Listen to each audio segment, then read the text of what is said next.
Welcome back to Dangerous Rhetoric. This is episode 97. Before I get into it, please like, comment, share, subscribe. If you want to help us continue doing this, we're broke as hell, so we'll happily take all your money. Yes, thank you. With all of that said, links in the description. With all of that said, today we're joined by a special guest who is gracious enough to lend us some of his time, the great Chadwick Moore. Based problematic thinker. Chadwick is a journalist, a public speaker, political commentator, cultural critic. He's a columnist and contributing editor to The Spectator, editor-in-chief of Outspoken Middle East, and a regular guest on Tucker Carlson and Gutfeld on Fox News. And he's the author of So You've Been Sent to Diversity Training, Smiling Through the DEI Apocalypse. Great title. I would love the cover too. Chadwick, welcome. Thanks for joining us, man. We appreciate it. Hey, thanks for having me. Should be a lot of fun. Yeah, so I'm gonna start off by backtracking a bit and more into your origin story. And we can go even further back if you want, but I'm going to start around 2016, I believe it was. You wrote a piece for Out magazine, of which you used to work. Am I correct? Yes, correct. And you wrote an article about Milo Yiannopoulos, which was supposed to be a kind of balanced take on him. You didn't condemn him, nor did you praise him. And you wrote this article. And basically after that, your life changed quite dramatically, and from there, you ended up coming out as conservative in 2017, your second coming out, we'll call that. Yes. And then you ended up on Tucker Carlson, and then, all the years passing, and now here we are talking about conservatism and the gays and all of that stuff. So, talk a bit about that. Talk a bit about how that article came about, why you chose to write about Milo, and then the spiraling of everything that happened as a result of it. Yeah, sure.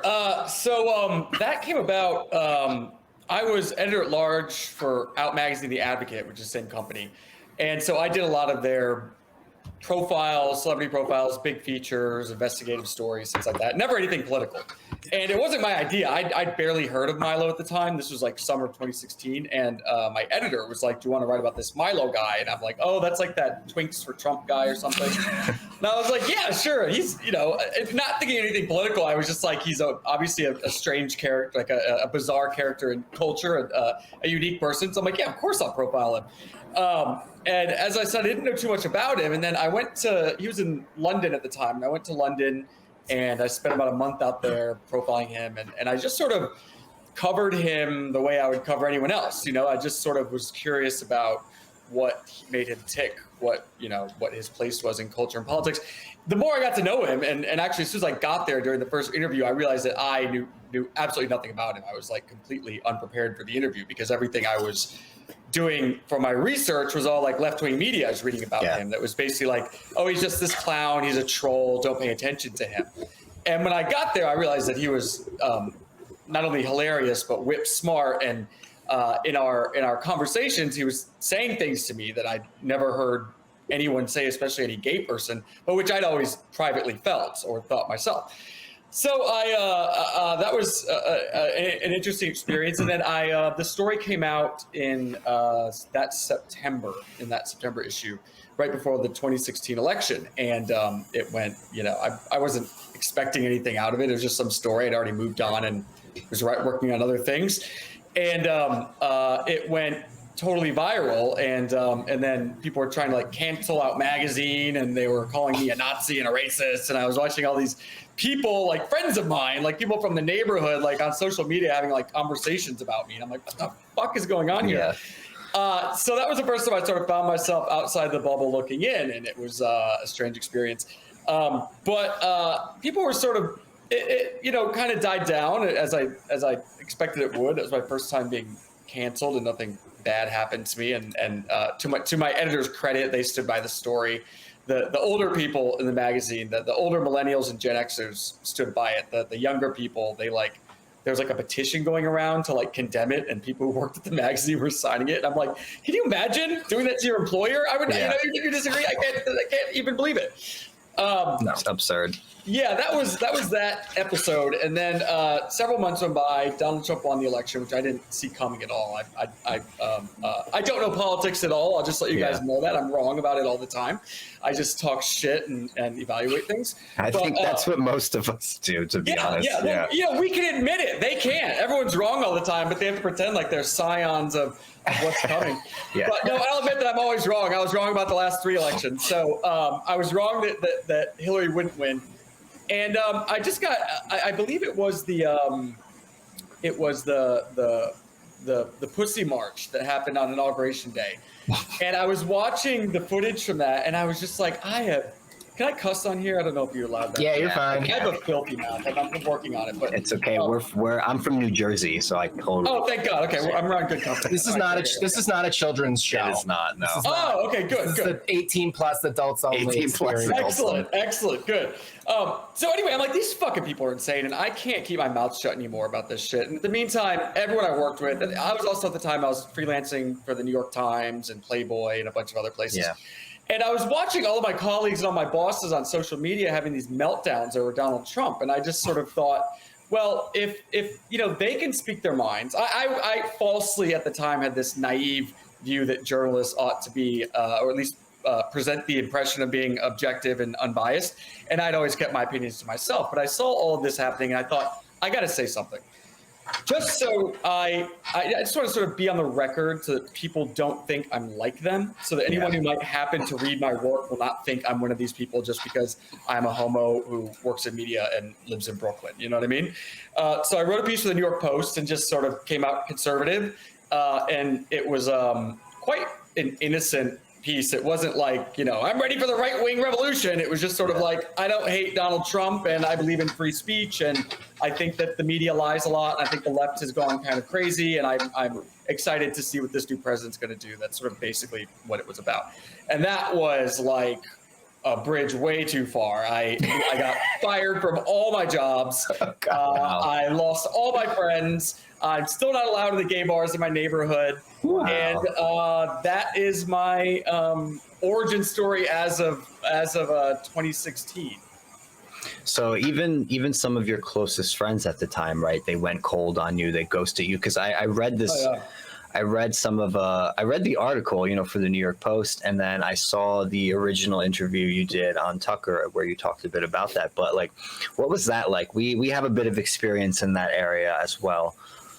Yeah, I want to hear your stories about it too, because Daniel, you tweeted something the other day that really was similar to my experience. I think I retweeted it, but it was. So it wasn't at first. So that first time on Tucker, he asked. That was such a strange experience. I'm on Tucker and Gutfeld all the time, and I do a lot of TV and stuff. But like, I'm not a TV person. Like, I don't like these. I'm grateful. Like, I'm super grateful. I'm not one of these people. But some people, when you do the TV world, like, there's people who like really want to be on TV, and they're like, they're desperate for it. They love seeing themselves on TV, and it's like what they live for. They love seeing themselves and hearing themselves talk. I'm not one of those people. When I saw this was going to be on camera, I'm sort of like, oh God, it's going to be, I'm like one of those people. Yeah, I understand. So that was like a weird experience. Like, and then I'm like, oh my God, I'm on television, and now I'm on all the time. It never gets like more comfortable. I'm always nervous. But Tucker, I mean, everyone at Fox is like super sweet. Everyone I've met is really, really nice and like lovely and work with there. But Tucker is not an evil Nazi and a homophobe? Can you believe it? Can you believe? I know, right? God, that man. The shit people believe about him is unreal. But so at that point, I hadn't really lost all my friends yet. Some of them had kind of come around and been like, "You're a Nazi," and I'm like, "Really? Like, you're a racist?" And I'm like, "You've met all my boyfriends. Like, not one of them has been white, but okay, like I'm a racist." Yeah. Like this. But it was like shortly after that when I was just on Twitter, like, I'm not backing down. No, screw you, people. Then all my friends, everyone I knew pre-Trump is now out of my life, and these are people I was best friends with like decades, which was bizarre because I always thought that they were these really intelligent, thoughtful people who love debate and having conversations. And for the most part, they were until Trump. I don't think much about me has changed. I think I just became more galvanized on certain issues. And but something happened to that side where you could no longer, if you weren't totally lockstep or at least pretending to be, like, something was triggered in their brains. They drove off the cliff and everything I mean, I don't know. It sounds like you two have had similar experiences, but I'm like, I'm the same person, you know? Yeah. So the thing I tweeted, at least this was the other day. I don't know if you were referring to another tweet, but this was the one that I think you retweeted from Outspoken. I said, conservatives aren't the ones who convinced me to become more conservative. Woke liberals did that by trying to cancel me for asking questions. And then I added, the silver lining is now I have people in my life with actual values who've helped make me a better, more disciplined person. And I learned how to shoot a gun. So 100% agree with everything you said, Matt. It cuts my soul to read that. A lot of people responded. I had a couple people trying to argue, but there were quite a few people who agreed with it. One of these responses kind of said something along the lines of what you said, like, you know, did you really change, or is it that they've changed? You know, they said, are you sure you've changed? I feel that I am the same critical thinking person I have always been, and it is the woke liberals who have changed into fascists. I judge people by their actions and not by their sex, sexual orientation, or race. And I responded to him, I said, it's both for me. They've changed, yes, but I've also changed in response. I value certain traditions more than I once did. I value family more. I value discipline more, and have cast off the victim mentality of feeling perpetually disenfranchised, which the left only reinforce. Absolutely. And our journey is like, I mean, I don't think I've changed too much for the most part, but I did kind of come from that lefty side, and I was more of a moderate lefty when I was younger, and I went to Occupy Wall Street and all that stuff, you know. Yeah. Brent's kind of similar. He's probably still a little more lefty, whereas now I'm just like, all right, I'm moderate right now. Like, I don't even hide it anymore. I'm not going to try. Like, it's been a journey over a few months, but how we got there, I think, where we really had to step out and speak out along those lines more was the lockdowns and the mandates and all of that stuff. And that sort of coalesced with like everything else, identity politics. Brent started in 2018, a solo channel, right? 2019. He started his own solo YouTube channel, and he was already talking about identity politics, the drag kids phenomenon and stuff like that, which we started seeing a few years ago, and we're like, I don't want to be associated with that. Like, that's no, like, you know, this stuff is not for kids. His channel eventually got nuked a couple years ago. Yeah. What happened? Why did it get nuked? Multiple repeated violations for what they called cyberbullying and targeted harassment. And I didn't have any strikes on the channel at the time. It was not a single strike on the channel. Yeah, we still have one strike on this channel. One strike on this one now. We're waiting to come off because we were getting a little too much truth with COVID and some and the election. The election. Yeah, you did that episode with Eric Abenante. And in his documentary with Lila Hart, they did a documentary. Yeah, don't even say the name of the documentary. I probably can't even say the name of it. Yeah. So we have two strikes. One of them's gone. One of them will be off soon. So yeah, there's been a lot of pushback.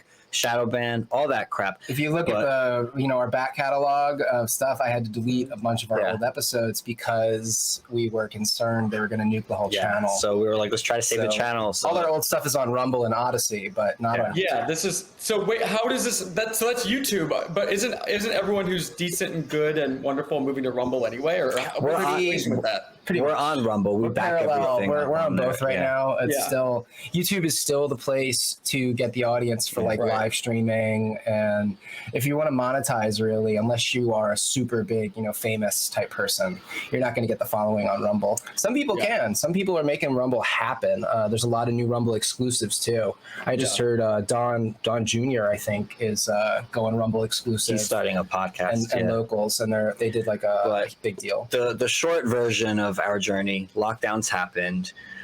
Within about a month of that, remember how they were doing the clap every 7 p.m. For the healthcare and essential workers and all that stuff? Yeah, especially in your neighborhood. I remember that. Yeah, we got very sick of that.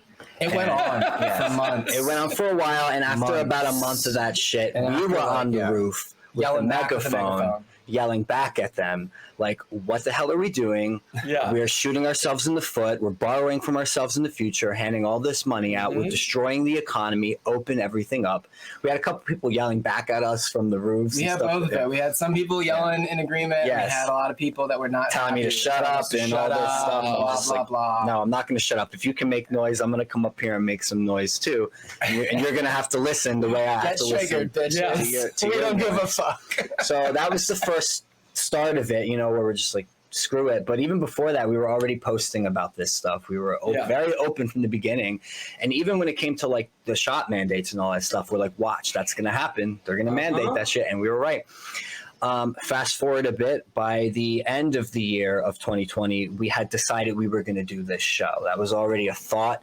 You know, we already had the name and all that stuff. We're like, yes, we're going to start the podcast. You know, we're not going to shut up. We're going to really talk about this stuff and take it serious. And we heard about Jan 6th. And one of our first journalistic adventures was we went to DC on January 6th. It was Brent's idea. He was like, I'm going to go. Something's going to happen. I'm like, I don't think we should go, man. It's going to be crazy. And he's like, no, I'm going. And I was like, all right, I guess I'm not letting you go alone. So we did. We got an Airbnb and we went over there. We took video. We took photos, talked to people. We wanted to see, like, why are you here? Like, to really get that on the ground perspective of like, why are these people here? What do they really think? And yeah, I got like a good half dozen, you know, just interviews from people, just normal people on the ground outside into the building, and obviously talking about why they were there. We had questions ourselves about how the thing played out. I won't say the thing, right. You can't talk about it on YouTube. Yeah. So a secret word, like how bananas played out. How bananas played out. Yeah. Fast forward a bit. At the time, my residence wasn't here in New York. My residence was in Elizabeth, New Jersey, still on paper, although I wasn't really there that much at the time. Fast forward a bit. The end of January, the FBI shows up in New Jersey to question me. No. So some family friend who was living there let them in. Stupidly, they scared the living crap out of my grandma, who was like 80 at the time. She was just like, what is this? Why are you guys here? My grandson's not a criminal. He's an artist. He's a painter. Like, he doesn't, you know, he didn't do anything wrong. And they knew about Brent. They asked all these questions. They flashed their badge. And then that was that. You know, my brother calls me afterward and he's like, dude, the FBI just showed up looking for you. They didn't leave a card, which was odd. Didn't leave a card. So we were just like, what the hell's going on? I called the Newark office in New Jersey. And I called the New York office. I called both. I talked to both of them. You talked to one, I talked to the other. I don't remember. That was a whirlwind. So I talked to them, you know, in Newark, and I'm like, you know, the FBI showed up. Are you guys looking for me? They had no idea what I was talking about. They asked, did they leave a card? I said, no. They're like, that doesn't sound like the FBI. You should call your local law enforcement. Maybe you're being staked out for a robbery or something like that. So I did. I called the Elizabeth Police Department. I let them know. Just to be safe. And then we called the New York City office as well, and they had no idea of anything either. And then for a whole week, we were just holed up in the apartment waiting for that buzzer to ring for them to show up here, and they never did. I was excited. I had a camera ready. We were ready. We were going to record them. Yeah, right? After a while, we just got really sick of the energy here. We got just so tired of it. We were segregated because of the masks and the shots and all of that stuff. We couldn't really do anything anyway. We had a friend who had a house down in Florida who invited us to come stay with him. So that's what we did. Yeah. So March 2021, we went to Florida and we were staying with a friend there for a while. And we were up and down, you know, New York, Florida a couple of times. Yeah, we came back in like May, I think. We were there. Fast forward a bit, we come back from New York. We're there for a little bit, and then at the beginning of June, the FBI show up again. This time, the Florida Melbourne office, and specifically looking for Brent this time. So I had a brief chat with them outside the door, you know, and I asked them about the Jersey visit. They claimed to not have to know anything about that, which is possible. And then, you know, they were like, oh, well, obviously, you know, we wanted to talk to you about Jan 6. Are you willing to discuss that? And I was like, no. No, not without a lawyer. Right, yeah. This is very politically charged. Like, I'm not trying to, you know, incriminate myself or anything. So we recorded that. So I got that recorded. Posted it online, put it on the channel, you know, because look, after that first visit, and then it was very chilling after that. Yeah, after that first visit, there was just like, all right, you know, a lot of people dissociated. Well, even before that, I shut down social media. I had to take a break from everything and really assess, you know, we had to think about this, you know, because suddenly what we were doing became much more serious. Daniel was getting trolled by, you know, an army of teenagers probably using anonymous accounts. That was like late 2020. Instagram. That was a lot of anime. Was there a lot of anime? Some of that. So they were former students. I used to be a substitute teacher in New Jersey for about 5 years. And I had these anonymous students I knew they were students because the way they were talking to me, calling me Mr. Delafay, all this stuff like, I'm so disappointed in you. You were the cool teacher, this and this and that. I'm killing grandma. I'm putting people at risk. I'm racist. I'm all these things, you know. Coordinating their harassment via group text. Yes. And then sending screenshots of the group text. So that was like the first like cancellation. And then once we went to Jan 6 and then the feds showed up, you know, I talked about that too online, and people just vanished from my life. Maybe like a handful, I can count on one hand, who actually reached out and said, wow, that must be really scary. I'm sorry that happened to you. Are you okay, Dan? Like, no, friends I knew my entire life, people that I thought would have been there for me, just gone. I didn't hear shit from them anymore. My aunt was helping me, you know, with an employment situation, and she was like, you were in DC on Jan 6? And I was like, yeah, we went down to shoot video and talk to people. It was a really interesting, you know, time. Never heard back. Yeah. Never called me back again. Of course. Vanished. Yeah. So it was like a little weird, you know. After that first visit in late January 2021, you know, I shut down social media for like a month. I took a long break from it and just kind of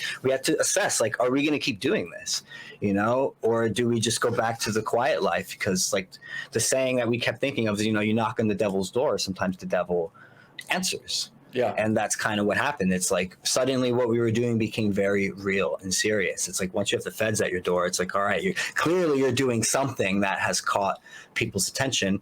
And then we decided, like, no, we are going to continue doing the show. So once we went to Florida and all that stuff, that April, we set everything up there and we went full in with the podcast, and we've been doing it pretty consistently ever since then. And we just decided we're going to get louder. We're not going to shut up. We're going to keep sharing our views, and we're going to have every uncomfortable, controversial conversation about anything that they don't want us to talk about. That's what we're going to do. We're going to talk about it. So good. Fantastic. Good for you. But man, it was crazy, dude. You know, and it's like your story. It's very similar. Like people just, they turn on you or they disappear. People are fickle from them anymore. People are fickle. They don't, but, you know. It doesn't make it less hurtful, especially when it's people that you've known for so long. They're self-involved. Exactly. You know, all of a sudden, you now are inspiring this negative emotion, and all they can think is about, oh, he makes me feel icky. I don't want to. Well, I think part of it is I was in a gamer group. You know, a bunch of gay guys in a video game group that we played, you know, games together. Yeah. And I got into it. One of the guys on the jab mandates. And, you know, he started accusing me of, you know, make all these things about how, you know, my rhetoric was making it, you know, more likely that people were going to pass away. And I was like, I can't do this anymore. Bye. I was just like, I'm not going to sit here and we're trying to play some video games. I'm not trying to get a lecture about, you know, an experimental medical procedure. It's also that stuff is how we came up with the show name, because people kept saying that that's some dangerous rhetoric you guys are spouting. Multiple people accused me of dangerous rhetoric. And really, it's just because that phrase was used in the media a couple times in referring to Trump and Trump supporters and all that stuff. So dangerous. If you were talking that way, that was what they were accuse you of. So I'm like, that's our name. We're gonna just trademark that. Like, okay, dangerous rhetoric. Like, fantastic. Yeah. No, and you know, that's what they like to. The left especially loves to do this thing where anything they disagree with politically, ideologically, becomes dangerous or unsafe, and so they attack you as sort of a purveyor of violence or carnage. Well, now it's what is it? Stochastic terrorism is the new thing. Now because who can argue with safety? I mean, don't you want people to be safe? Who can argue? Right. Don't you want things to not be dangerous? Who can argue with that? What, you like racism? You know, what is this? I mean, that's how they win every time. But it takes people like you, of course, say like, fuck you, this is bullshit, and I'm not going to subscribe to that. I've talked to so many gay guys who either came out or left the left.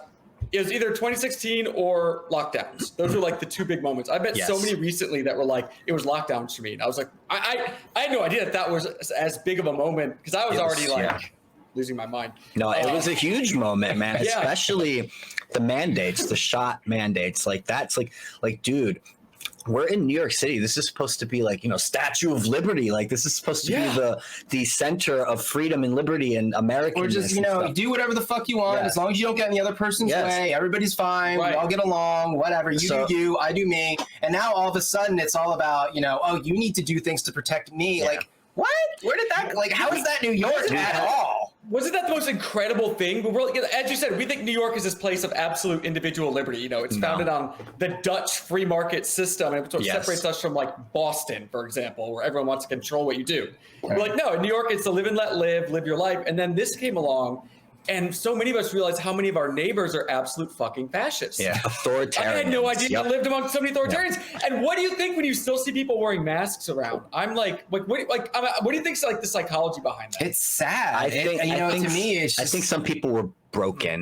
Yeah. Psychologically by everything that happened. I think there are definitely a few who will probably never let that go. They'll probably wear that shit. And it was only within the last year or so that you were allowed to criticize mask wearing in public on YouTube. That was a change. You know, before, if we were to have this discussion, you know, 2 years ago, they could nuke it. Violation. It's just insane. But to see some of the strictest policies, draconian policies enacted in a place like New York City, and to be like literally segregated because I wouldn't put a particular substance into my body, an experimental substance in my body. It's insane. It was a turning point for a lot of people. And if they didn't leave the left and go to the right, they definitely left the left and went homeless politically. Right. You know, and I'm still kind of politically homeless. Like, we voted Republican in the last election, you know, kind of. I joined the Republican Party. Yeah, so it was good for you. It was kind of like it was more like a first fuck time you vote, although years. we were voting for certain things, not just against the Democrats. But I still consider myself an independent, very much so. I don't have that party loyalty, and I probably never will. But what it comes down to is Republicans are more willing to talk with me.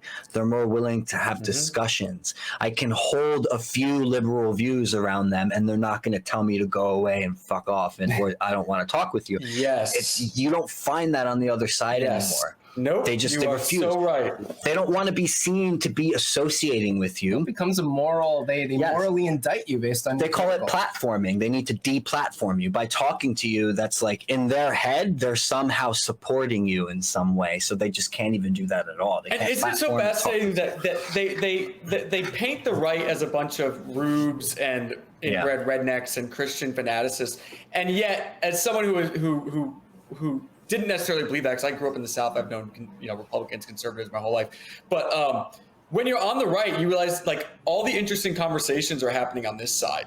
Like, what the fuck is the left talking about? Like what are their debates? Like, what are they talking about? At least like on the right, if they're debating like gay marriage or something, it gets interesting when they start talking about it and they start talking about the implications of that, whether you're on one side or the other. And it's conversations people want to have. What the fuck are they talking about on the left? Like who's who's more oppressed? I don't know. Whatever. Insert stupid oppression Olympic jokes here.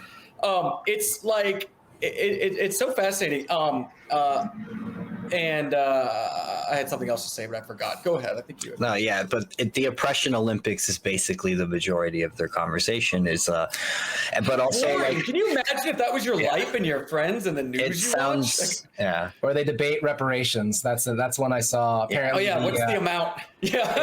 Interestingly, I saw a news story coming out of the UK. The UK really off the deep end with some of this wokeism. Like they seem really, I would say they are the vanguard of the woke movement when it comes to seeing it institutionalized in government policy. The Archbishop of Canterbury just recently came out. Canada as well. And Canada too. But they're kind of in the UK. Yeah, that's true. Commonwealth. Well, I think they all the Commonwealth, whatever. But he came out and they're putting like £200 million aside for like reparations style programs. They're going to be investments into, I guess, the descendants of slaves somehow. They're also going to do more research into the Church of England and how they contributed to the slavery problem, which is really ironic because, the Church of England and a lot of Christian abolitionists specifically were the people doing the work back in the 19th century of getting slavery made illegal. And then England was the first one to send actual privateers and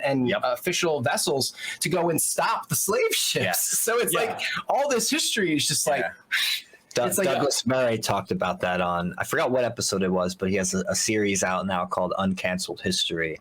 And he talked all about that. It's just like England was at the forefront of this stuff and getting rid of that. And they didn't even have to fight a civil war over it. So absolutely. It's weird to see this stuff happening over there. But like, how much reparations do I get for being 5% African? Do I get any?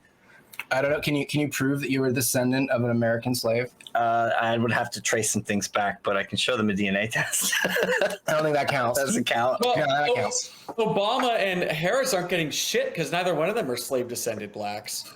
They Which get is credit really now. interesting too. They get credit for They it. get credit. No, they get credit as they were, but they're not culturally or they're not slave descended blacks. But nobody wants to talk about that. No. Also, the fact, wasn't it Obama's brother really doesn't like him?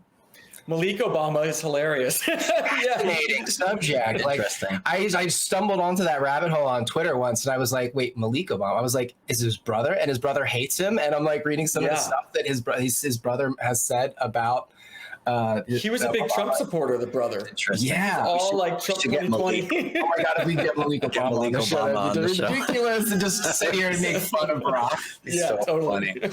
Yeah, that'd be a great way to have the FBI show up again. So I guess one of the other things I wanted to talk to you about is, you mentioned you're not allowed in your local gay bars and stuff like that. And like, do you feel like the gay scene has changed dramatically since 2016, or was it already something that was kind of changed? And when did that start to take place? When did this whole thing become so insular? And or were the gays in New York always just mean girls? Is that how it's always been? Good question. I mean, I think it was inching up. I think it was always there. I think it snuck up on us, and 2016 was what really exposed what was kind of happening in people's psyches, because I come from the I guess it's more the sort of libertarian-minded gay. I'm 39. I'm an old millennial, so I'm like of the live and let live, philosophy. But all the shit that's been sneaking in with the drag shows with kids, like I never thought I'd see that in my lifetime. Yeah. Like all these older gays. I know. So I have a friend who's actually at Stonewall. He was arrested at Stonewall. His name's Wilson, and he's this cranky old queen from the Bronx who's fabulous, and I fucking love him. And he is tells what really happens that night. Like basically every gay person in New York believes that a trans woman of color threw the first brick at Stonewall, of which there were neither bricks to throw nor trans women of color. That's the myth now. Or any of color really, because as Wilson tells it, he was like, it was a white gay bar. It wasn't racist. Yeah. There was like the Spanish gay bar, the black gay bar, the white gay bar. And there were no trans there. Trans didn't exist. There were, maybe drag queens and cross-dressers. That term transgender, of course, did not exist. Yeah. So the historical revisionism we have happening with the gay scene here. So funny enough, so there's several gay bars in my neighborhood that I'm not allowed into, and I don't care. Despite having gone. You're explicitly not allowed? I'm explicitly not allowed because of my politics. And I swear to God, so over the weekend, people never believe me. And so twice now, one time it was over this weekend, I had someone in from out of town, and we had dinner here in the neighborhood and killing time before a birthday party. And he's like, let's go to this gay bar. And I'm like, I'm not allowed in. He's like, yeah, right, bullshit, blah, blah. I'm like, I'm telling you, I'm not allowed in. I haven't tried to go to this bar in like 5 or 6 years. And so I'm like, okay, let's go. So we walk in there. There's 3 sad, ugly old queens sitting at the bar. And the bartender who's bored off his tits is sitting there, and he looks up at me and like perks up, and he's like, Chadwick. And I was like, hey, his name's Wade. He's a real piece of shit. And I was like, hey, I can't believe I remembered his name. I haven't thought about this person in forever. And I was like, hey, Wade, what's going on? And he walks over and he's like, hey, how you been? And I was like, fine. How are you? I'm great. And he's like, good. I'm like, great. I'll have a beer. And he's like, I think you're still 86 from here. I started laughing so hard because I was like, and my person I was with was just like, are you serious? Is this really happening? And I'm like, yeah, dude, I told you. It was so petty and so childish that I almost had to respect it. I'm like, it's so incredibly petty. You people have literally nothing going on. You're going to make $30 tonight, and you won't let me have a beer at 7 o'clock. Not that I wanted to anyway, but just to prove a point. So yeah, I'm not allowed. And there's several others if I try to go into, purely over politics, because I make people feel unsafe. The first time this happened, I was at the Metropolitan Bar here in Williamsburg, and there was no one in there. There's like 2 people. I stopped in on my way home from the subway, and had a beer, and I was like sitting in the back garden, like I think I was like writing a story in my phone or something, and the bartender came up to me. I think it was the same one. I think it was this Wade, but I can't remember. And he was like, I'm gonna have to ask you to leave. And I said, why? And he said, you're making people feel unsafe. Your presence is dangerous, Chadwick. And there was no one else in the backyard. And I was like, what are you talking about? And I said, well, I just ordered this beer. And he's like, oh, I'll give you your money back. And I was like, this is so funny. So these queens, I mean, I remember a time when gay people were, kind of doing what we're doing. They wanted to challenge norms. They wanted to hold a mirror up to society. They were especially good at it. You know, like we were. Yeah, a lot of us were like great artists and poets, and like that was the point. You hold a mirror up to society. Exactly, and I think a reason that we do gravitate towards and why gay people, I think, excel in communications and the arts being a form of communications, whether it's writing or sculpture or floral design or PR, is I think because we grew up knowing that we were different and we were somehow on the outside. So we spent a lot of time observing people and a lot of time watching people and watching for clues in people and trying to navigate society very much in that way. And I think that's just my opinion of why gay people. That's an interesting way to look at it. I never quite looked at it like that. That's sort of what I've always felt about why there's certain industries that we're good at, but now we are the mainstream, like we're the establishment, and look at what it's done to us. It's turned us into a bunch of little fucking tyrants. Yes. And it's so disgusting to watch these gays with their jab mandates. It's like the first. I don't know if you remember this, but the first bar in New York before there was a vaccine mandate, where they required the card to go in, was the Eagle. You know, the sex club on 10th Avenue. Oh my God, that's funny. The sex club on 10th Avenue, before the city acquired it, was saying you need a proof of vaccination to enter. So I'm like, well, do they require an HIV test too? Because they should, or a proof that you're on PrEP or a recent STD test? No, it was just COVID. And then, of course, when monkeypox came around, I'm like, I wanted to call the Eagle up. Like, well, I hope you're going to require proof of a monkeypox vaccine for people to come in there. But no, it was just COVID. And like, why is this? Because obviously we know COVID is not scary. It killed maybe realistically, I would guess 100,000 people, which is tantamount to a very severe flu season. Many will contest those numbers, but right. I'm sorry. I forgot we're on YouTube. No, it's okay. But right? I think I don't think the number thing is we can speculate about that. I personally, I think it's just hard to even know right now how much died directly from it, but I don't think it can be as high as they say. We knew for a fact that during the first year or so of the pandemic that they were just writing COVID down for everything like that. Yeah, the CDC director. The hospitals were incentivized to do that. They're getting $30,000 per COVID patient. They weren't considering. And then there was a pretty big study in retrospect that did the actual IFR to find out what the actual infection fatality rate was, and they found it was like it varied between 0.02 and 0.03%. Right. So it was very, very, very low. Yes. And at the time, if you recall, they were throwing numbers around like 10% IFR. They were expecting 10% of the people that got COVID to die from it. Yeah. And it was nowhere near. They were off by multiple orders of magnitude. Substantially. Right. So, and the entire time, you remember in CNN counting the numbers, and then Project Veritas doing that release where they were like, oh, that number thing is gangbusters. We just got to keep that up there. Like, that keeps people tuned in. It was just like, it was such an obvious cash grab. And today, and the fact that the shots are still actually, I can't even get into that part. Yeah, we have to. I'm gonna censor myself a little bit because I'm gonna get angry. It is really ironic though to find that the Eagle were the ones who mandated. Isn't that amazing? I've seen some shit in the Eagle. When I say that, I've never been in there. Literally. Okay. When you say you've seen some shit at the Eagle, you mean like on people, right? Like, literally. Yeah, literally, exactly. I think that is the moment. That's the roundabout way of. That was the moment where there was undeniably something had drastically changed in the gay community from something that was fun and exciting and subversive and the Eagle kind of being the pinnacle of that. That was outside the mainstream in a way that was exciting, which the gay community used to always be, or at least a way that was challenged the mainstream into a bunch of nannies and mamby-pambies and finger waggers and scolds and petty tyrants, which is what they've become, which is horrible. I mean, I guess these people should never have gotten the kind of power that they now have, because look what happened to them. I guess they were better behaved when they were oppressed. So one of the things, another thing I wanted to talk about, and this is something I've been coming to realize recently, is, well, one, conservative values, even moderate conservative values, are the counterculture now. It's countercultural to value family. It's countercultural. Having kids is like kids. rebellious. Yeah. It's rebellious. Yeah. It's countercultural to be disciplined and to want to discipline yourself. It's countercultural. You only want to sleep with one person at a time? What's wrong with you? God, it's Yeah, countercultural totally. to like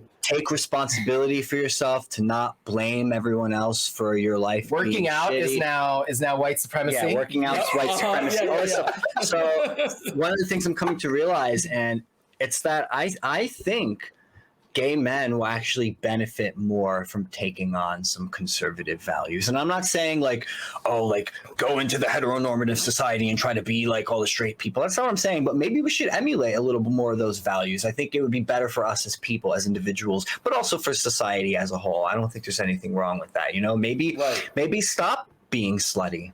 Maybe stop treating your body like a garbage can and putting all these drugs in there. Maybe grow the fuck up and stop partying every single freaking damn weekend, multiple times a week or whatever. Maybe take on something meaningful, take on some responsibility, maybe commit to something instead of just living your life willy-nilly into your 30s and your 40s and your 50s. And there is so much Peter Pan syndrome amongst gay men. And there's a lot of reasons for that. Yes, we all have it. I think we all have it to some degree, and it's taken a while for us to see those aspects of ourselves and to grow in those ways. And there are different reasons for it. You know, there's trauma, there's, you know, growing up and feeling ostracized and different. Like you said, there's a lot of reasons I think that our growth is stunted. The big one is not having kids. We're not suddenly thrust into that experience of having to be a parent and therefore having to like care really deeply about another being that is not us. And I think, you know, because we don't have that, it's why it's probably a little more important to impress some conservative values onto gay men and say, hey, maybe this would be better for you, healthier for you, and for society as a whole. I don't know. What do you think about that? Yeah, you said something when we first started talking about how that rang so true to me about how your liberal friends, or back then, something about them blaming other people for their problems all the time and wallowing in themselves, which was it's probably like the biggest thing with the difference between my friends then and my friends now is my friends now. I realized the extent to which my friends back then, and I recognized at the time, just all they did was bitch and feel sorry for themselves. Yeah. All they did. Bitching, because it's fun to bitch is one thing, but when you're bitching in like a really like, you know, we're sitting here bitching and it's fun, but like, you know, there's something more to it. Yeah.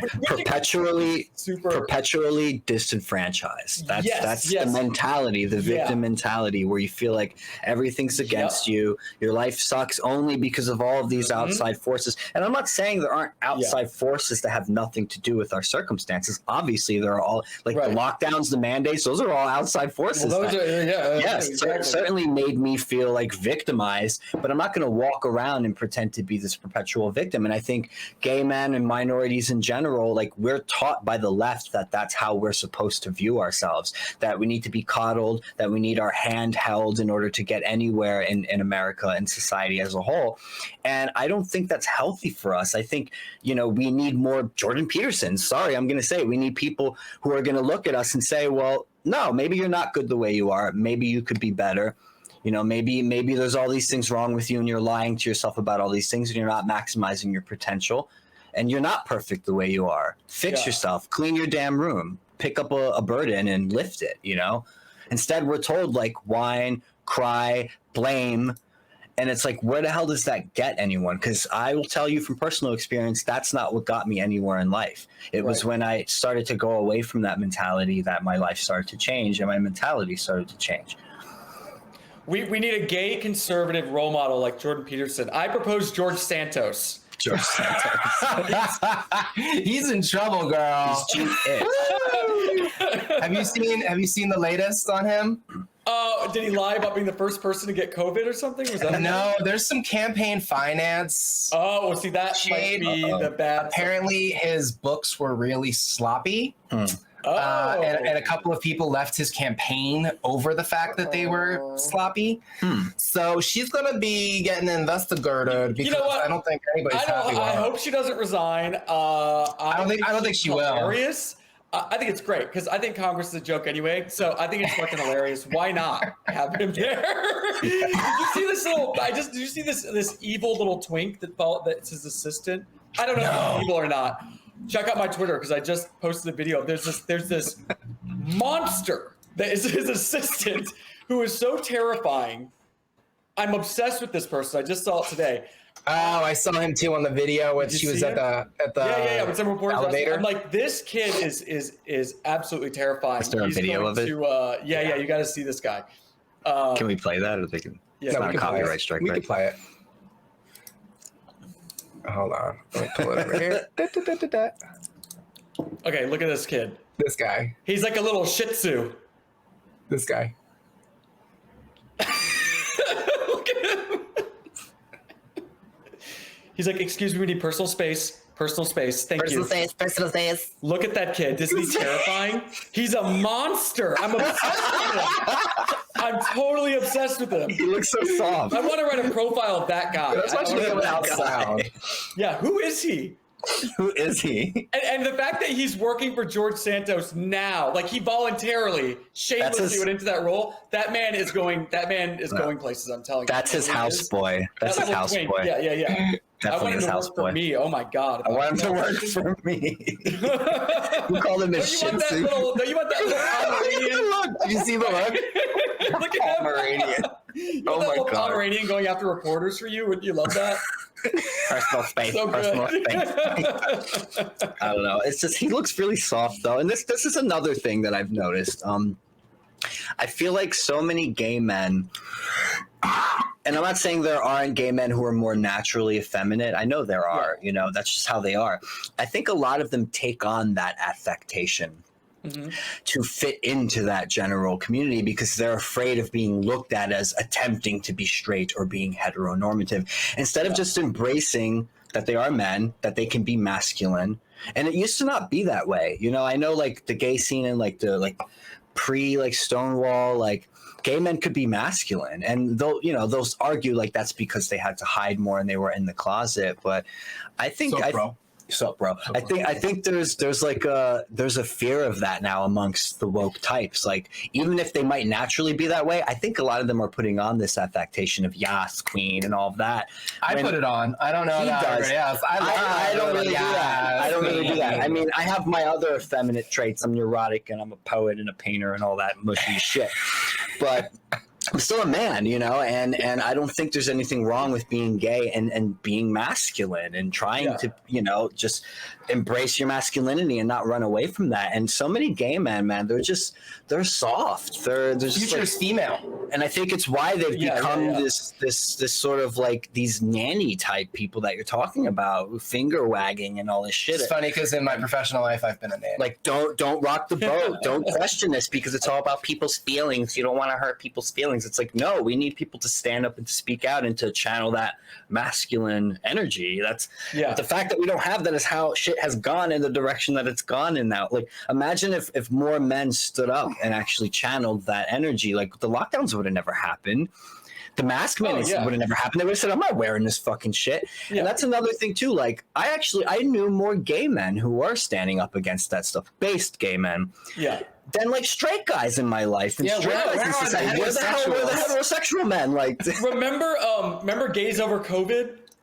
Remember that Instagram account that was only about shaming gays who were like partying in Puerto Vallarta and shit during lockdown, and they were like, and it was always like hot porn star looking gay guys who were like out partying in Puerto Vallarta, and it turned out some of them were like doctors who were like they like doxed them, and their private Instagrams were like, wear your mask and we're in a pandemic, and they're out partying in Puerto Vallarta. Yeah, but I think you're right. If more people would stand up, well, I mean, in the states where men are men and they know how to shoot guns and like fix the engine, the lockdowns didn't happen. It's only in places in New York City where men, if there's a coffee shortage, they'd kill themselves. That's how fragile they are. Starbucks is closed.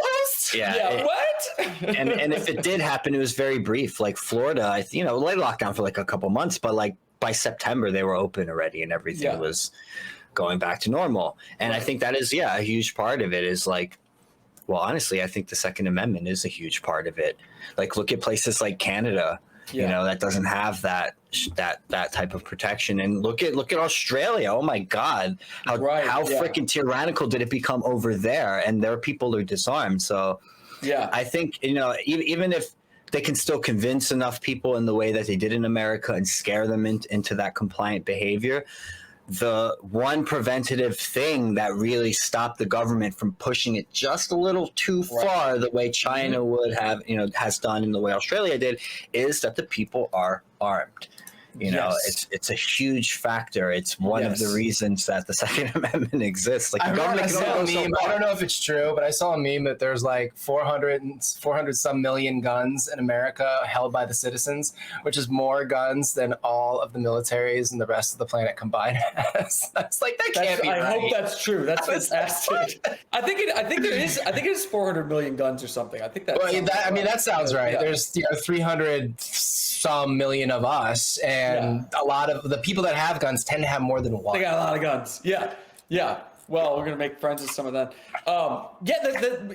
With the Second Amendment, it's like when you're on the left, because I was one of those like free speech left. I still am, but you know, one of those sort of live free speech lefties.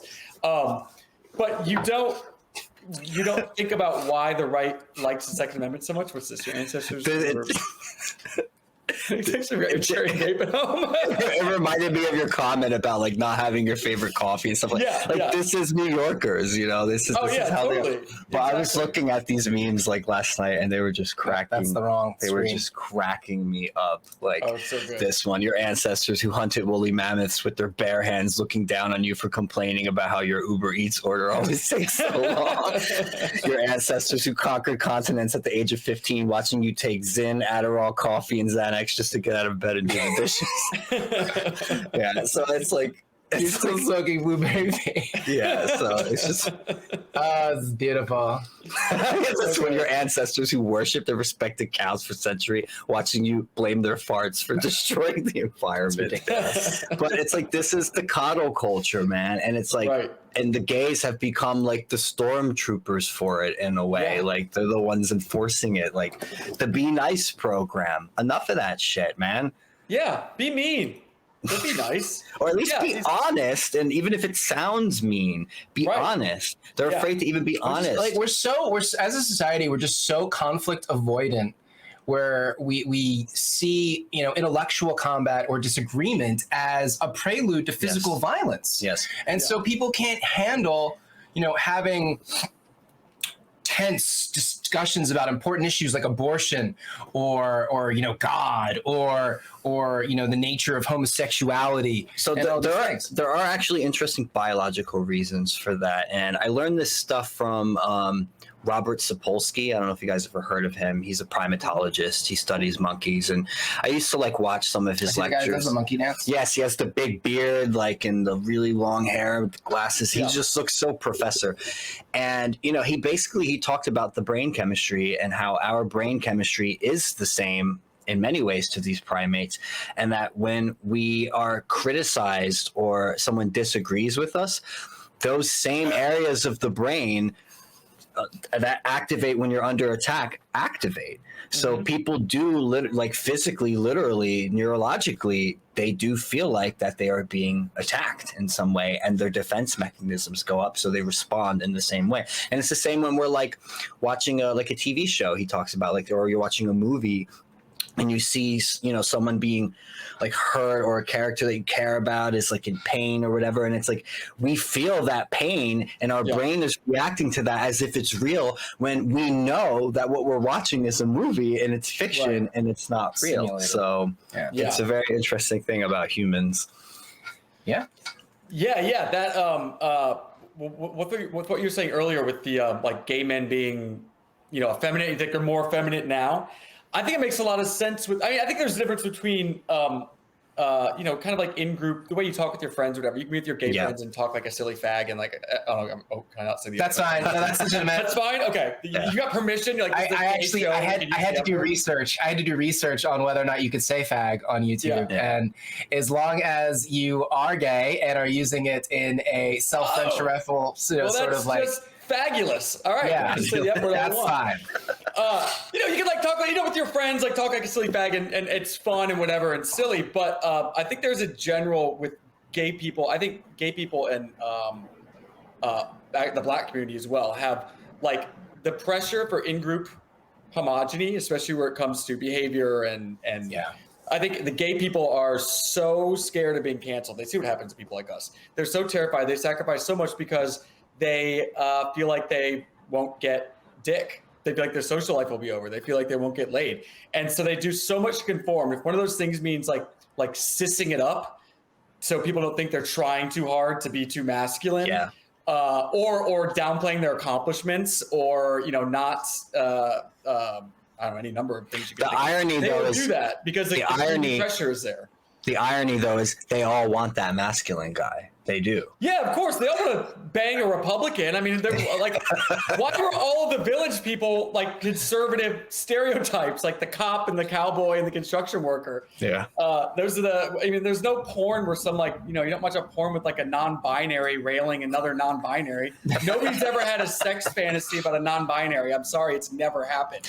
Like, not once.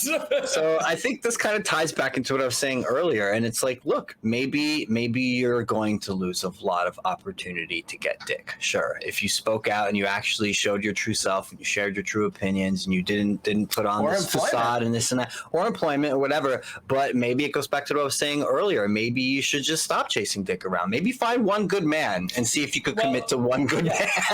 Maybe try that. Yeah, and the other thing is that other opportunities open, and you don't want that dick anyway. You know what I mean? If you're already on the fence of this and you're afraid of how you're going to get treated because of how you think.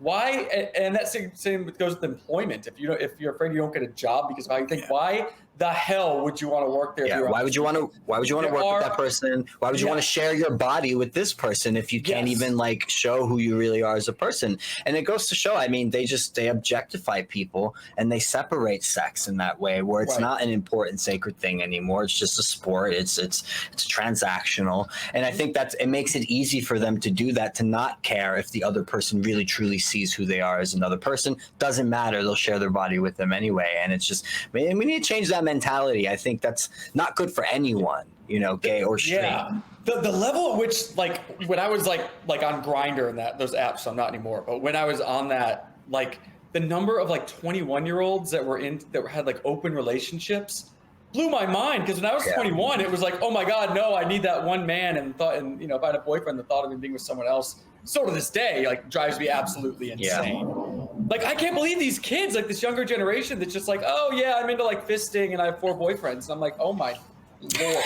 They don't know how to commit to anything. They don't know how to really just, it's like I said, it's Peter Pan syndrome. Like, they don't want to grow up. They don't want to have any discipline. They want their cake and they want to eat it too. And I think another villain here too is PrEP. As kind of great as it is, it also really killed monogamy. Because if you remember before PrEP, it was like getting a boyfriend was the best thing because you could finally have sex without condoms. Yes. And that kept you faithful also, because it's like if you cheated, the sex wasn't going to be as good, and also you could, kill him.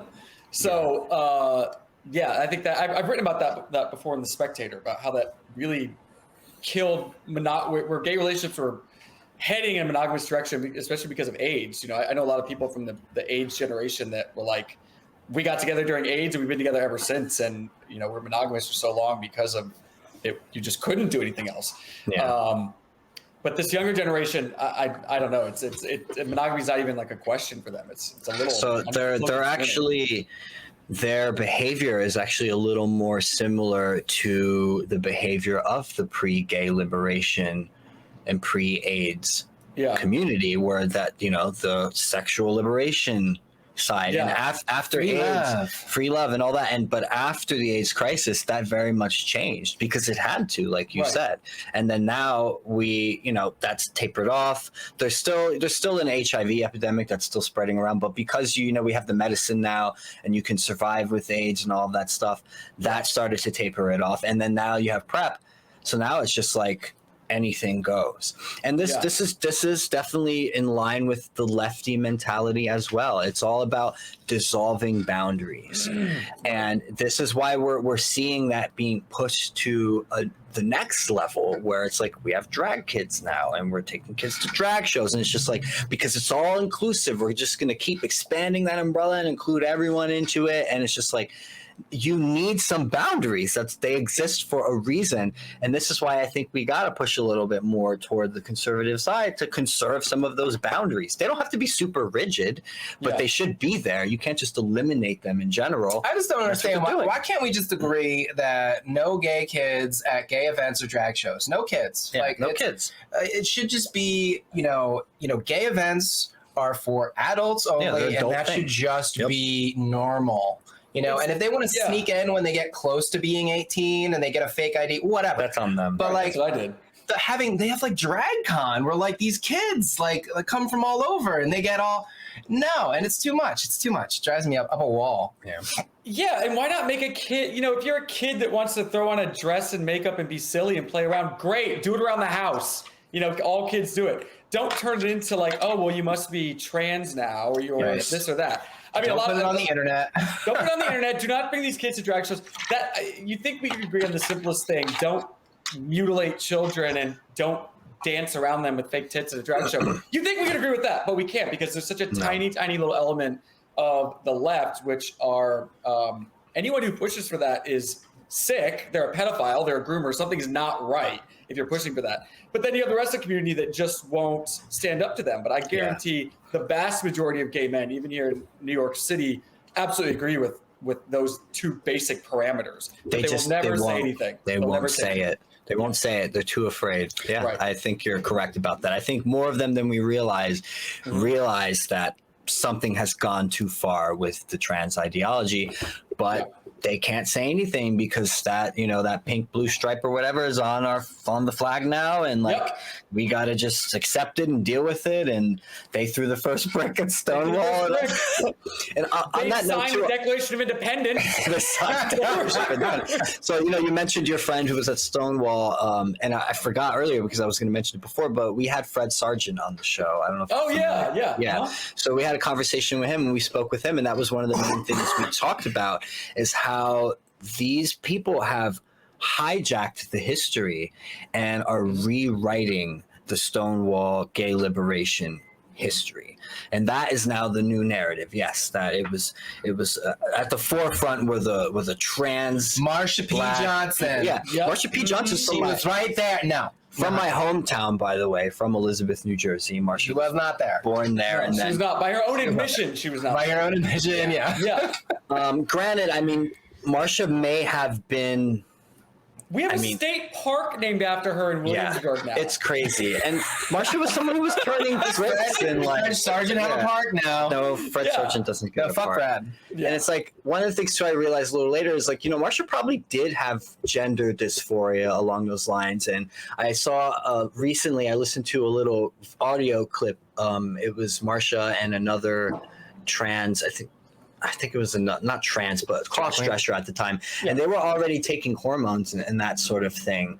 But there was no term transgender. That wasn't a thing. Like transsexual was a term, or, a transvestite was what I think they called themselves. Yeah, transvestite was when you dressed the way. Yeah. And then transsexual was when you got the hormones and the surgery. Yeah, right. So I think Marsha started as a transvestite, and then toward the end of his life, he was starting to consider himself a transsexual, I believe. But none of that has anything to do with this myth now around people like Marsha, that they were the ones who started the riot, that they were at the forefront of the movement. And it's like, no, like Fred said he saw Marsha there, but Marsha showed up later. Marsha wasn't there. Marsha didn't throw the first brick or any of that stuff. The gay liberation movement was mostly gay white men. Yeah, and they hate that. They hate that fact. The left want to erase that fact because it goes completely against their narrative. They don't want to have to admit that. It's like, actually, no, you owe a lot of your rights and your acceptance and all this shit in society right now to gay white men. And we used to say actually, all of it, gay men and women. Like, yes. Then it wasn't until the 90s and the post 90s, like really the 2000s, when we started using the acronym, which I won't even use anymore. I don't like it. I'll say gay, gay men and women. I'll use lesbians and bisexuals, but that's it. And the word transgender came from the mind of John Money, who, if folks look him up, dude was a prolific pedophile. We spoke about John Money. So, and he was the one that really put this idea that you could just switch your gender in the people's heads in the 50s, like doing horrible experiments with twin boys. I also want to throw, and they killed themselves. The Reimer twins. Yes. Yeah. I remember that. That's a great documentary. Everyone should watch on YouTube. So sad. I also want to throw the acronym out. I'm tired of that whole shit. I'm to the point where I don't even want to use the word gay anymore because it's so politically freaking charged. Like, I'm an individual. I like it. I'll be gay forever. I'll be gay forever. I'm an individual, and I happen to be sexually and romantically attracted to men. Whatever. But that is not my identity. That is not the totality of who I am as a person. You're a faggot. I love the word faggot. Faggot's the best word ever. It's such a good word. That's our word. I love that word. We're allowed to use it. We're all gay here. I like using homosexual a lot because it's so clinical, and that drives the left insane too. When you just they hate that, but I do understand why they hate that too, and why there's a stigma around the word, because it reduces us to the act, as if that's all we are, as if, say, men can't have also. Like, why aren't we homo romantics? Yeah, like that. There can't be homosensuals. Homosensuals, yes, exactly. Yeah. We like to cuddle a lot with other men. Walt Audits used the term homocathectic. Right? There's got to be like a homocathectic. Yeah, that was, it meant to have an emotional bond that men who are. What's the sexuality where you're only into cuddling? They've got to have one with its own flag and everything. Cuddle sexual. It's like I'm like a cuddle sexual. And our flag is like pink and orange, and we got. That's my fetish. My fetish is I like to cuddle. I don't know. I'm so tired of. I'm almost 40. That's all I want to do. So Brent is 40. So I am 40. I'm older. You win. There you go. Beat you. I'm 32. So relate that. I'm the young one here. Oh well, yeah. There. I'm the baby. Yeah, I'm going gray, man. It's happening quick. You know what? Especially over the last couple years, it's been very stressful. Yeah. Well, it only gets better. It's. I would never go back to being in my 20s or early 30s. That's comforting. Yeah. I have a feeling. It's like, it's so much better. Yeah. Only forward, never backwards. Only forward. Exactly. I think my 30s are going to be definitely more interesting than my 20s, and there's already interesting things happening. Like, look, I'm talking to you. That's when life starts getting exciting. That's when it starts going. In your 30s. The 20s just were like fucking around and you don't know what's going on. It's like you're sowing seeds. You're trying all these different things, and you're hoping one of those things is gonna sprout in your 30s and actually start to grow into something substantial. So it's very much the play around sort of area. Yeah, it was. That's what I did. I want to be a writer, and my whole point is I want to have adventures, and I love stories, and so I spent my 20s I'm just going to go out and have adventures and find a way to make money doing that. And it was fantastic. Of course, you can't sustain that. Although back to your thing with Peter Pan syndrome, you meet so many gay men, especially gay writers, who are they're still doing the same shit they're doing at 25, and you're just like, my God, I hope that's not me. And as conservatives, it won't be us. But if we were liberal, we'd have something to worry about. We would. No, I also, went the writing route. I self-published 5 books of poems and all that stuff. I'm a painter, and I haven't quite given that stuff up yet. Actually, I'm going to throw myself back into it very soon. But I think doing this is going to be my main thing, and it took a while to even get to that point because I never thought I would be doing a podcast show or anything like that, and I wasn't someone who wanted to get in front of a camera and talk. It took me a while to even get used to this, but it was almost as if that whole 10 years leading up to this through my 20s was preparing me to have all those experiences, to see my mind transform, to be someone who was more on the left, and then to progressively sort of shift and grow up and change. And then I'll have all this stuff that I've been through, and I had all this shit inside of me that I'm just I want to talk, but not just talk about what I know. I want to talk to more people. And so the show started off as just me and Brent shooting the shit about world events. And then after we talked to our first 2 or 3 guests, we realized this is better. This is way better to bring someone else on with another perspective or other things that they are into, and to talk to them instead, because we can share what we know, but we also learn something new from someone else who has been through maybe something similar, but something totally different as well. Right. On that note, though, I want to talk about your book. That's the last thing I guess we'll get into. All right. So I haven't read it. I read a bit of the first chapter, but I'm definitely familiar with the diversity training thing. And I'm sure a lot of people in this area are also familiar with this now, because a lot of people are probably going through this experience right now. But talk a bit about, so you've been sent to diversity training, and what inspired you to write about DEI. By the way, we prefer the term DIE. Die. Yes, like die. I heard that More joke. Appropriate. I heard that joke after the book was published, and I couldn't believe I didn't think of that while I was It's an old joke. Gad's sad. Gad's sad. He already thought of it. Oh, did Gad Sad's the one that popularized that? Yeah, Oh, so he wrote a book called The Parasitic Mind. Yeah. And I read that a couple years ago, and that was how I first was introduced to the term in that order. And he even jokes about it, why he chooses to put it in that order. And yeah, I think die is a little more appropriate. But yeah, talk about the book. Like, what inspired you to write this? Sure. I was having a conversation with someone, and he was just saying, if these once great magazines of sort of humor and narrative journalism, like the New Yorker or the Atlantic, if they still had any sort of relevancy or balls to them, like someone would have done something on diversity training at work, because it's something that everyone can relate to. Everyone's had to go through it, and it's so ridiculous and so primed for ridicule. It's kindergarten for corporate America to go through this crap.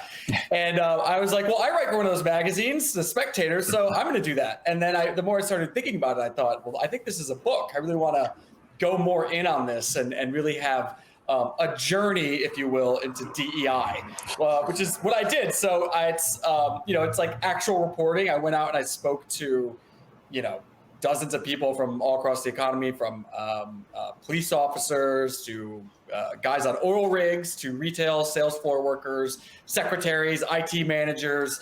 I have a chapter on the military. And I just wanted to be like, what's going on with your diversity training? Like, what's this all about? I haven't had a corporate job in forever, so I'm not familiar with what goes on in offices these days. I generally want to know, or on oil rigs, as might be the case. And what we got into was a sort of like, people were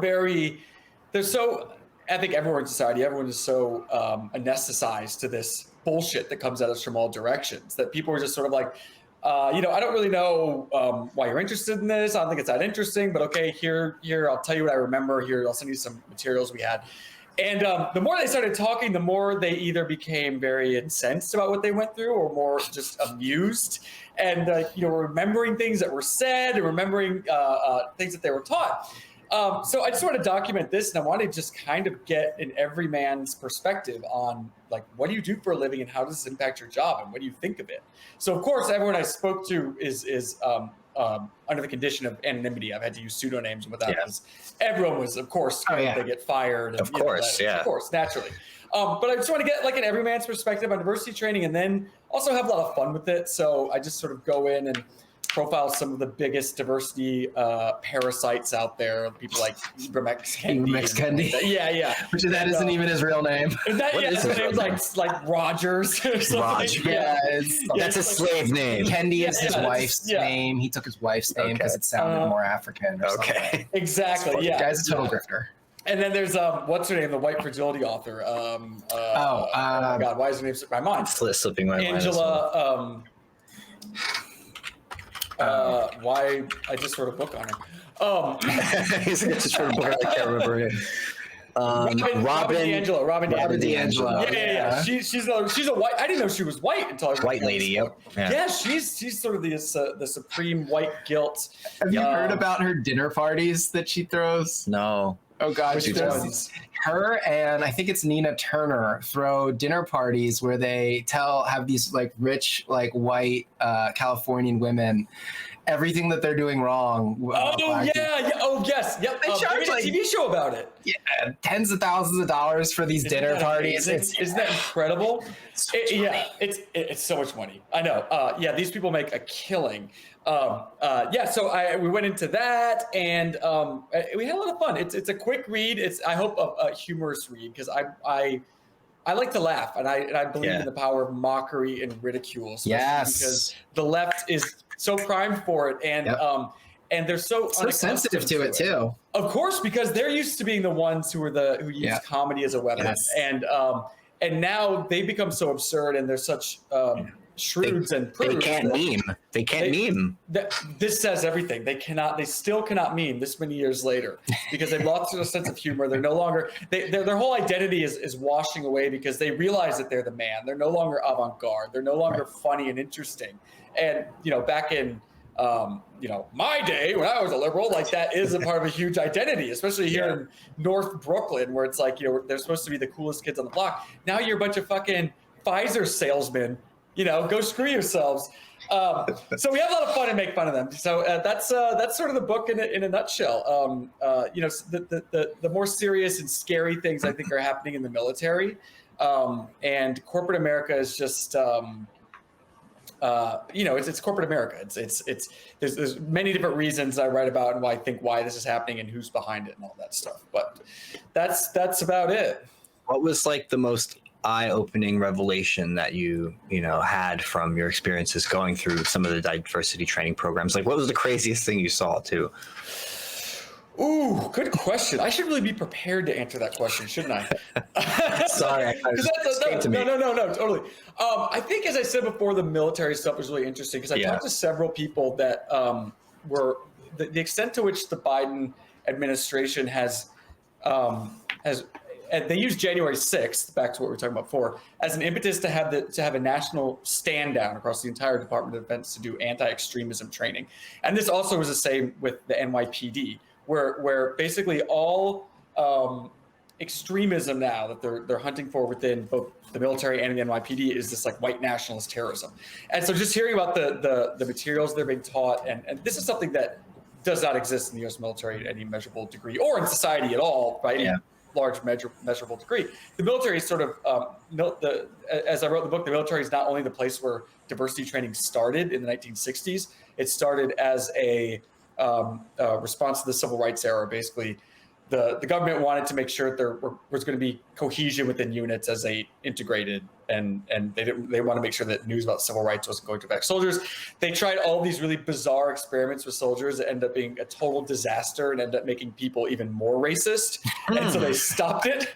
But by this point, academia had latched onto this and were really interested in this idea of diversity training. And then, of course, the 70s came around, and then feminism and women became part of the curriculum. The 80s and the 90s, it became gays and lesbians, and now in the 2000s, of course, it's trans and whatever else. So, but what's happening in the military, where you really don't have any problems with this stuff, because if there's one workplace where you have a lot of cohesion, it's the military. The person in your trench is your brother, no matter what. You're not going to care about the color of their skin. So the fact at which the Biden administration appears to be trying to smoke out conservatives from the military, and I think they're using this diversity training for that, and they also obviously use the vax jab for that, because if you didn't get vaxxed, you're a conservative. I mean, let's put it that way. We had an episode about that subject specifically, how they were using the shots to weed these people out.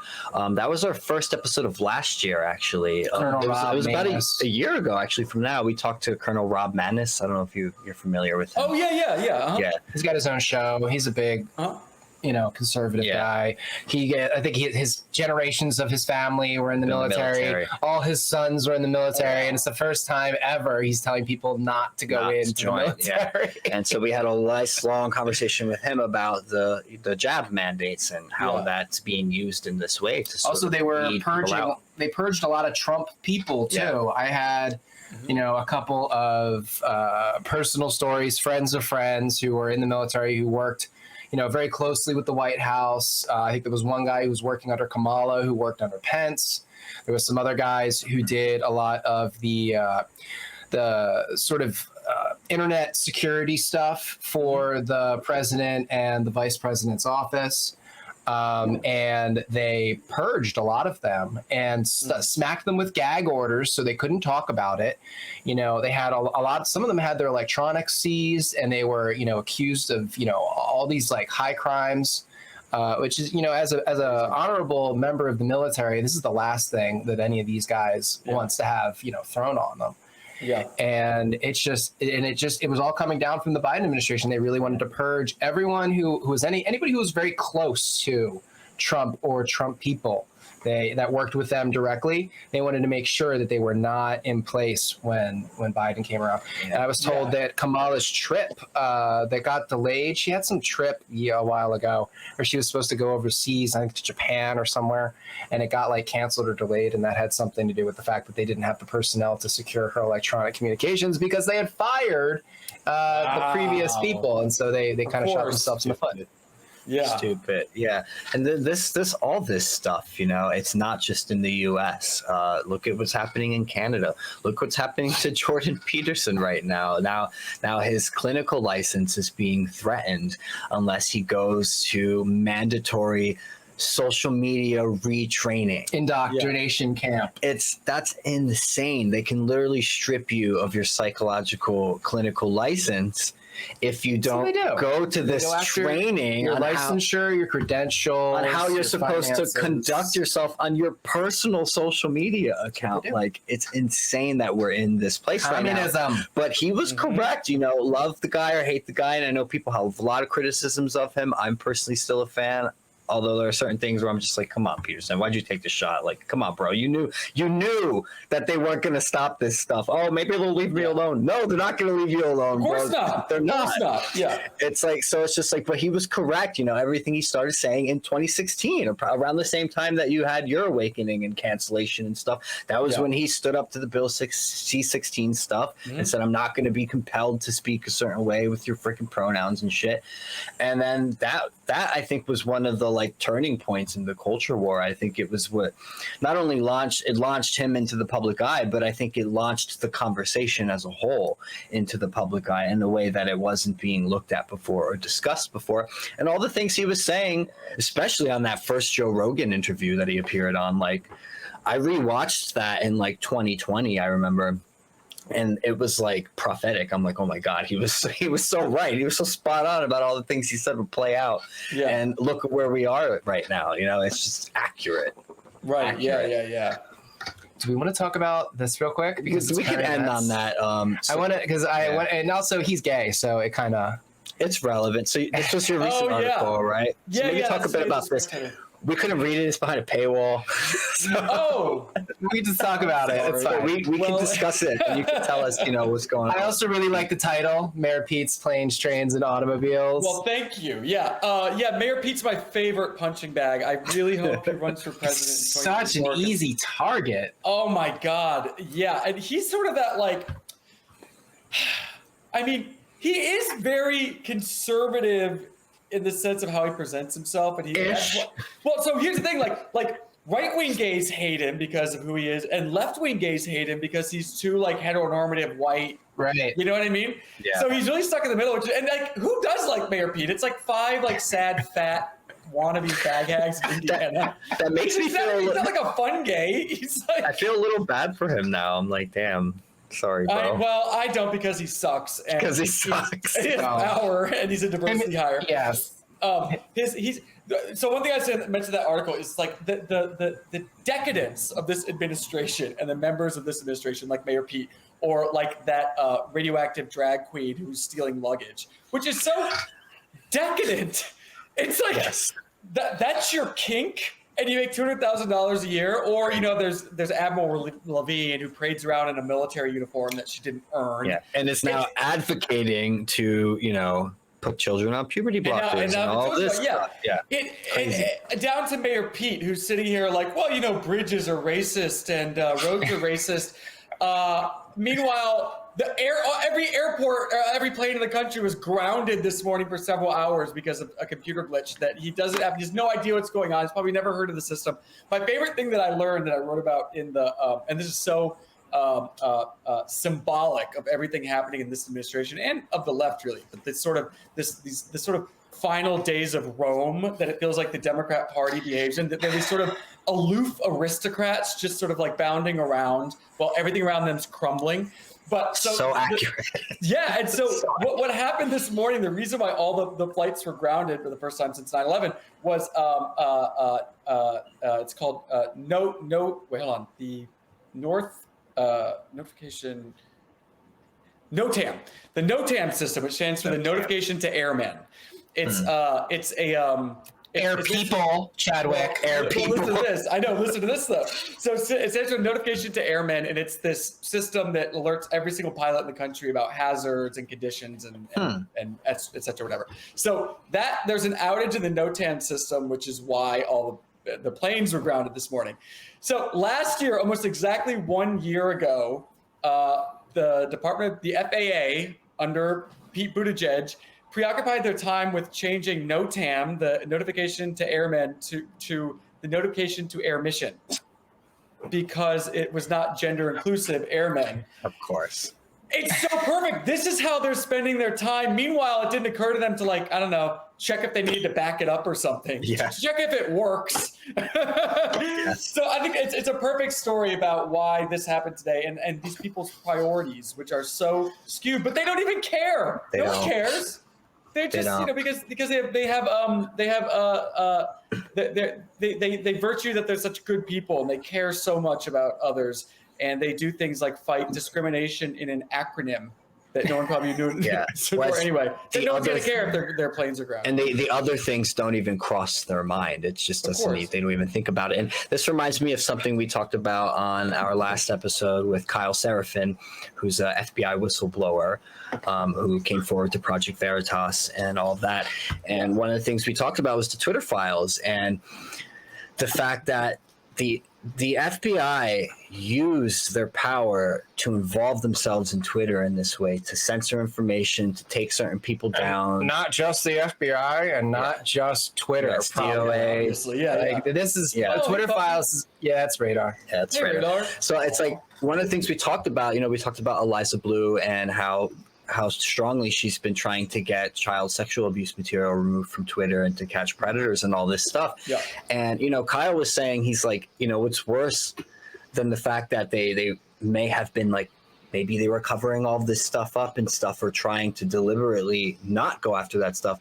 He said it's probably even worse than that. It's like it doesn't even cross their mind. Their tunnel vision, their priority is so focused on Orange Man bad, censor all these people. We're going to abuse this power to take these people down.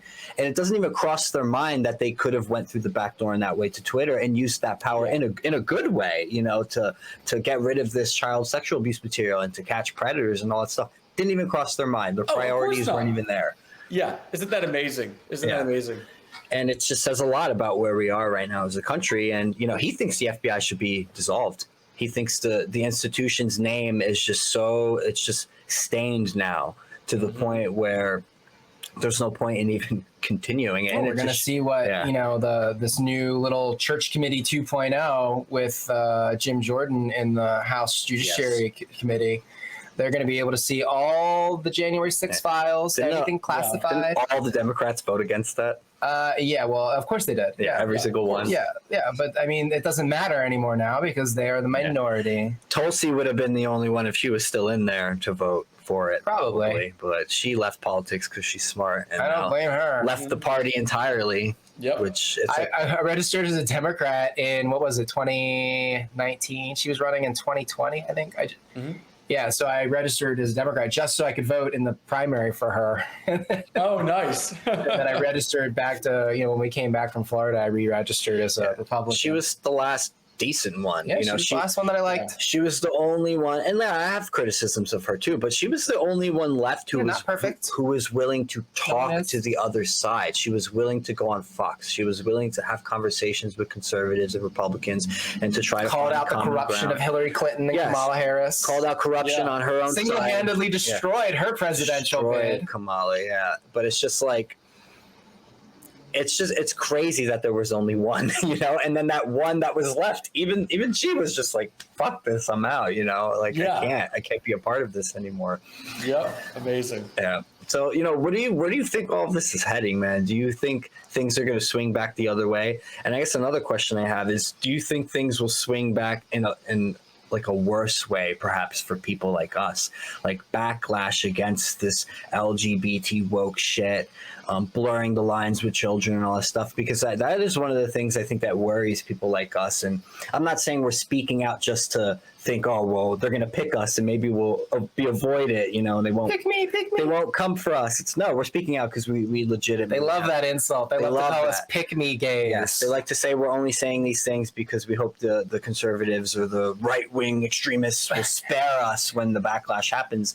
But I think there will be some backlash, and I can't even blame. I think we're trying to mitigate the backlash with the conversations. I can't even blame the backlash. Blame the people who are lashing back anymore, because look at the shit that we're seeing, man. Well, that's why I backlash against the crazy. But like, where do you think this is heading? Do you think like we're gonna heal as a country, or is it gonna be something? No, there's no going back. But I think I think the pendulum always does swing back, but it never swings back far enough, especially where the left is concerned. So they obviously have gone to such extremes in recent years that we never ever thought we'd ever see in this country. They're just outright Marxists and communists who, many of them want to rape and mutilate children and whatever, put white people in camps, who knows what else.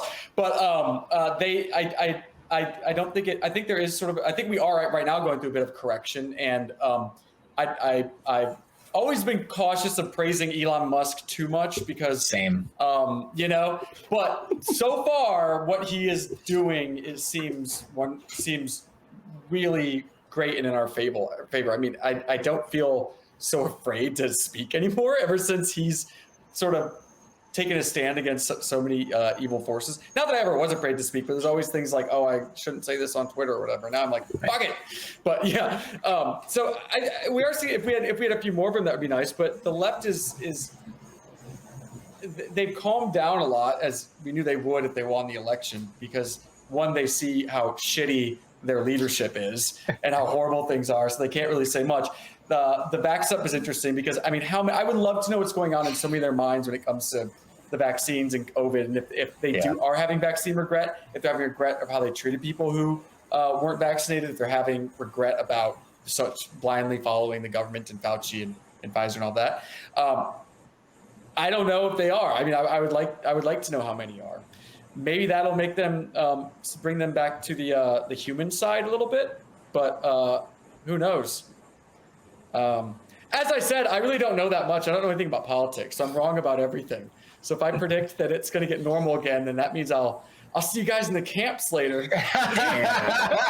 Damn. It's possible. It's okay. We'll have the best memes and the best jokes. Yo, the gulags are going to be lit. Oh yeah, they're going to be so lit, man. They're going to be pulling up all of our the fun people will be there. Our best tweets. When they sit us down, they're going to be like, "Did you say this on so and so?" I'm like, "That was me, and that was a banger, man. I remember that one." Look how many retweets that got.